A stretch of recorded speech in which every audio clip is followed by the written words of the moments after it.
ఈరోజు దేవుని వాగ్దానం, నీకు వెలుగు వచ్చి ఉన్నది, లెమ్ము, తేజరిల్లుము, యెహోవా మహిమ నీ మీద ఉదయించెను.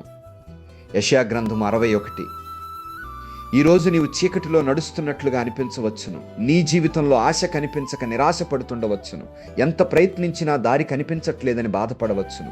కానీ దేవుడు నీ జీవితాన్ని మరచిపోలేదు.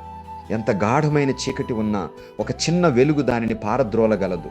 అలాగే దేవుని మహిమ నీ జీవితంలో ఉదయించినప్పుడు నీ బాధలు ఆశీర్వాదాలుగా మారిపోతాయి. లెమ్ము, తేజరిల్లుము అని చెప్పిన దేవుడు నిన్ను నిరాశలోనే ఉండమని కోరుకోవడం లేదు. నీవు కన్నీళ్లతో కూర్చున్న చోటే మళ్ళీ ఆనందంతో నిలబడాలని ఆయన కోరుకుంటున్నాడు. ఈరోజు దేవుడు నీకు చెబుతున్నాడు, భయపడవద్దు, నీ జీవితంపై నా వెలుగు ఉదయిస్తోంది. నీవు కోల్పోయిన సమాధానాన్ని నేను తిరిగిస్తాను. నిన్ను చూసి ఇతరులు కూడా నా మహిమను గ్రహించేలా చేస్తాను.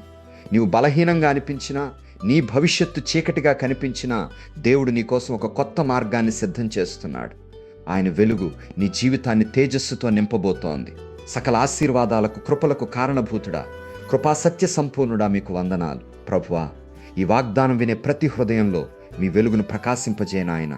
నిరాశలో ఉన్నవారికి కొత్త నిరీక్షణను, చీకటిలో నడిచేవారికి మీ మార్గదర్శకత్వాన్ని అనుగ్రహించు. మీ మహిమ ప్రతి కుటుంబంపై ఉదయించునుగాక.